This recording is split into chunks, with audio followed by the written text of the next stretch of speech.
Welcome to another exciting adventure of We Camp in the Cold. And today, ironically, our fridge is not cold. Or it wasn't until I fixed it. So last week, my wife told me that it's not getting cold in there. Me being the man said, it's fine. Later on that day, she said, now it's hot. We need to fix it. So I did the thing that everybody does. I went on the Google, found my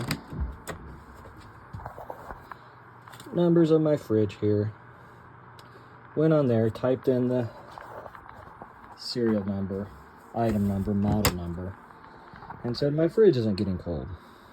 Google came back and said, it's your thermistor. I went back to Google and said, what's a thermistor?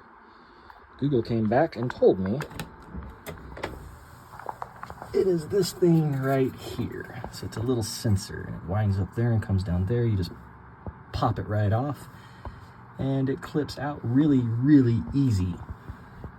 And so how I diagnosed it was I went on YouTube, and there was a man talking about how to ohm and use a multimeter, and I gotta be honest, people.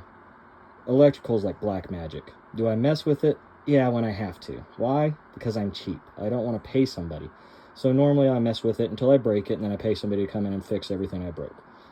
I can do the little stuff. I can do sockets. I can do stuff like that, but I don't carry a multimeter with me. I probably should. But how I had diagnosed it was, I could see that it had power. And I could kind of hear it working in electrical mode. So then I thought if it worked in electrical mode, or it wasn't working in electrical mode, would it work in propane?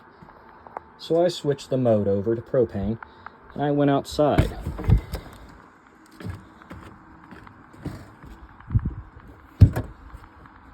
And out here, I took this off. You just spin. You could get the almighty flathead screwdriver if you needed it.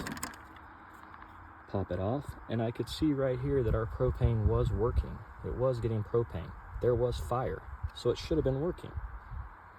So that's when I decided it was the thermistor. It wasn't anything bigger. I ordered one off of Amazon for 12 bucks. And it came a week later. What do we do in the meantime?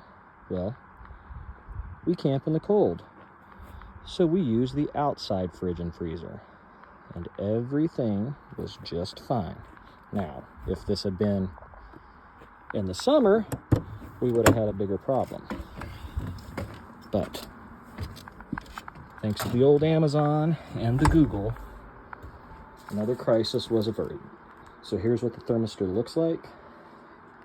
Here's the one that we got just off of Amazon. It's a little piece. It has this little clip that's super easy to install. It's one little tab. And that fixed everything. Now, we have an ice cold freezer and a properly cold fridge. Remember, if you're camping in the heat, you can't do that. Thanks for watching. And remember, as long as you're camping, it doesn't matter. If you're camping in the cold, you're doing it right.